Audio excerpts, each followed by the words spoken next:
afternoon and welcome back to Questioning Sense with me, Matt. Now, eagle-eyed viewers will have noticed that I'm wearing the same as I was in the last video. That's right, I am catching up. And this is a long overdue video, one I've been really wanting to make for quite a while. And it's three fragrances, but we're really only going to be focusing on one of them for the review. And I'm going to talk a little about the company that sent them to me. So if you have a look at these, here we have Saltburn Driftwood from 4160 Tuesdays, or 4160 Tuesdays. And here we have the fifth fragrances, Dumbo. And finally we have Atelier Vesper Badawi. Now, first and foremost, we have to talk about where they've come from. They've come from a company called HooHaa, or Drop the HooHaa. Now, I've mentioned them before in a previous video, and I've spoken about them on Instagram quite a bit. They're a UK-based subscription house, and they're fantastic. You know, I'm not a massive fan of subscription services that I've dealt with or tried in the past because I think they're quite restrictive. But what these guys do is superb, and it's really, really reasonable as well. So you get a choice of one of these three. I mean, they call them edits, and they have three different ones every month for you to pick from. So you have like the sort of Take It Easy, which in this case is Dumbo, and then you have Buckle Up, which is a slightly more adventurous one. And the slightly more adventurous one for September's drop was Saltburn Driftwood. And then they have the Take Me to Mars, which is the one that always excites me the most, and that is Badawi in this case. So, you know, for $14.95 a month, plus I think there's a 50% discount on your first month. So it's crazy, really. You get to pick one of those three, and you'll get it. And it's a 10ml bottle as well, so you've got plenty there. And what I also like is they're not just a subscription service. They actually sell full bottles as well. So much so that I've had quite a few edits from them that have ended up in full bottles. So thanks to Drop the HooHaa, I've ended up with a bottle of Ormond Jane's Evernia, which I bought from Drop the HooHaa, and I bought 2 bottles from the German company Diesel, which I also bought via Drop the HooHaa. So although they are a subscription service, and I would stick my neck out and say the best subscription service out there, and certainly the best that I've encountered, they also sell full bottles as well. So if you buy your subscription, you get your edit, you enjoy the edit, bang, at the end of the day you can buy a full bottle should you wish, but you haven't got no obligation to do so. It's interesting because I go to quite a lot of fragrance meetups with friends, you know, rabid fragrance enthusiasts, and when we get together we always sort of bring a load of test strips and sort of samples for everyone to try, and there's always a couple of bottles from HooHaa flying around because everybody wants to, you know, sharing is caring within the fragrance community. You always want to you know, let people smell something amazing, and this is a really great way of doing it. And of course, the other, you know, great aspect to this, if you like me, you've got a massive collection, having 10ml bottles is a fantastic way to keep stimulated but not drown your house in bottles. So there you go. Yeah, so I can't really say enough good things about Drop the HooHaa. Now, they have sent me these free of charge, but honestly, if I wasn't impressed with what they're doing, we certainly wouldn't be having this conversation, because I'm under no obligation whatsoever to make a video. I just wanted to, because there's 3 great fragrances here and I'd like to talk about them. So first up, we're going to talk about the fifth fragrance is Dumbo. Now, this is inspired by the people behind the house. They lived in Dumbo in New York for a while, and this fragrance is basically kind of their olfactory memory of living in that part of New York. And it's a good one. It's lots of pine, there's some spices, some cardamom, some wood, some olibanum, and lots of sandalwood. So you have a kind of a very modern take on a sandalwood fragrance, for example. It's really, really nice. If you like Santal 33, but you find that a bit too much, you will probably rather enjoy this one. Next up, from the lovely Sarah Mccarthy, Saltburn Driftwood. This is a fabulous, fabulous fragrance. It's kind of, I described it on Instagram bizarrely as almost like a dry aquatic, and it's just amazing. You have driftwood, you have cool sea breeze, you have rock pools, you have wave-washed campfires from yesterday. So there's a lot going on there. If you like aquatics, but you want something different, this is going to be really, really interesting to you. If you like, for example, like me, I like massive aquatics like Megamara and things like that. That's not like this. You know, this is a completely different take on it. It's really, really unique, and it has one of the genuine, most interesting and realistic salt air, sea air sort of smells that I've come across in a fragrance. and it's rather lovely.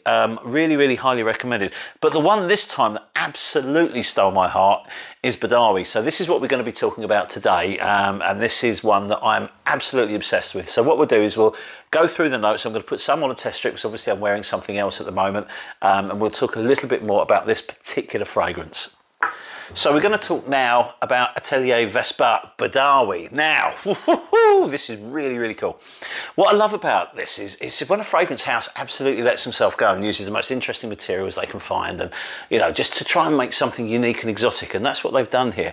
I didn't know too much about the house. They're actually a really ethically inspired Dutch house. They've got quite a few fragrances out, but to me, I've never really come across them, and that's one of the reasons we love, Drop the HooHaa so much, is because they're constantly finding these edits of perfumes that I've never tried or smelt, so it really, really enhances my knowledge of what's out there. And this is one of the best I've tried in a very, very long time.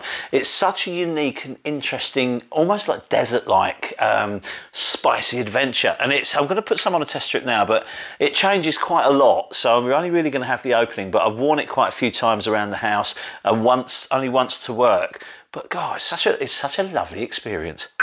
Okay, so in the opening, it smells almost boozy, and that's quite weird because there's no booze mentioned, but it gives that kind of really sort of deep, boozy vibe to it. So what I'll do is I'll go through the notes now, and then we'll try and explain this to you as best I can, because it's a really difficult perfume to sort of break down and get that across to you, because if you just read out notes, it's difficult to mentally put them all together, and this does kind of smell like this sort of spicy adventure. It's like you've gone on holiday somewhere really exciting.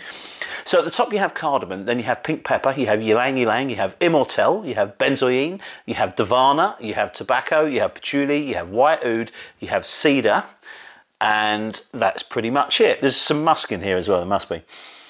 But what I also like about this house is just this level of honesty. Now, when you see white oud,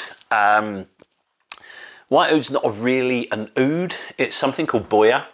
Now, boya has had a really, really bad reputation over the years because some perfume houses, and some big perfume houses as well, have passed it off as oud, and it's not. It doesn't even come from the Aquilaria tree. It's grown on plantations, and it's been derogatorily known as plantation oud for a very long time. And it's like the absolute enemy for those that are niche artisan oud producers, because when people they're spending their life making these artisan distillations of pure oud, and then someone's saying, well, I've got oud, and it's not even from the same species of tree.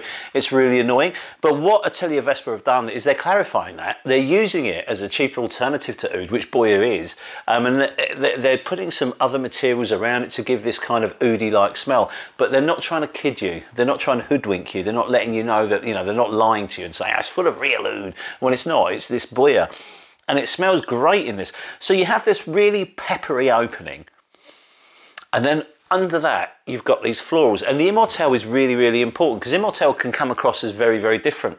It's often like a sweet tobacco or quite spicy, but on the flip side it can also smell like a curry. It can smell like curry spice, and that's what it does here.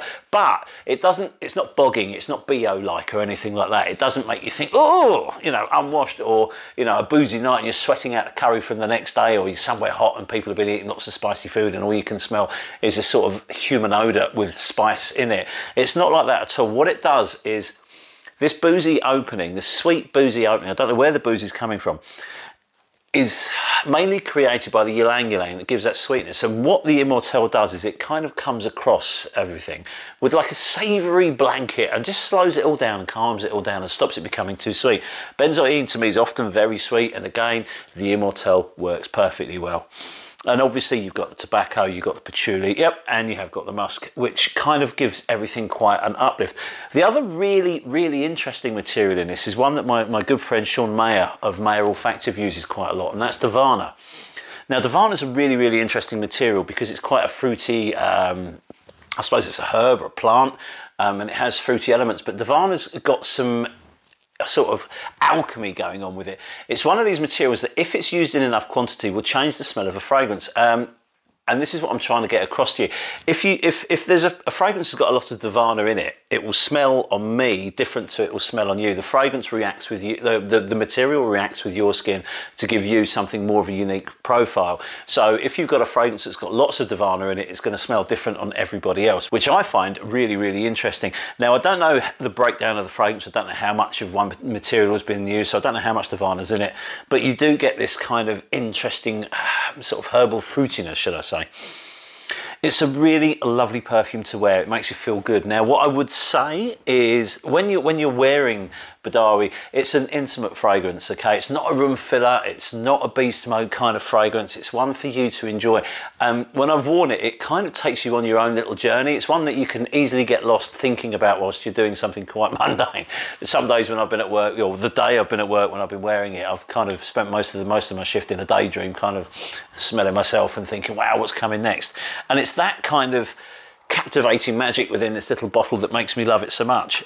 Really, really unique. I'd have to say it's kind of in that sort of deserty, spicy, deserty world of fragrances, but I haven't smelled anything like it, which I really, really like. The only thing that I've got in my collection, which is rapidly getting out of control, that reminds me anything of this, is Steffa Umber Lucas Nui Adoa, and that's purely because both fragrances use quite a lot of Immortelle and they use tobacco. So that's where the two similarities come in, but side by side the fragrances will smell very, very different.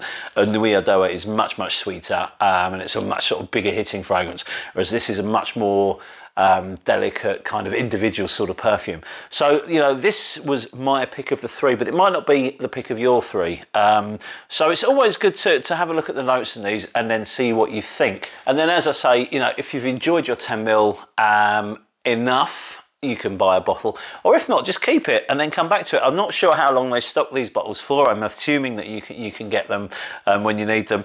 But please, if you do get a chance and you've got a spare £15, have a go. There's going to be something that you're going to find interesting, and as I say, it's a wonderful way to add to your collection without drowning in bottles, or if you're fairly new to the fragrance game, it's a good way of building your collection up and experiencing stuff, because you're going to struggle to find any of these sort of fragrances in stores to try. And 10ml is great. It gives you enough perfume to find out if you're really going to enjoy the fragrance, and if for whatever reason it's a blind buy that didn't work, you've only got 10ml of it, which you can, you know, give away or, you know, keep and then come back to it and see if your opinion's changed. But really, really worth exploring. Anyway, thank you very much for your time. It's always a pleasure making these videos, and I'm sorry we're quite erratic, but that's pretty much down to me and my weird lifestyle. Anyway, listen, thank you very much for your time, and we shall see you soon on the next video. Cheers, thanks, and bye.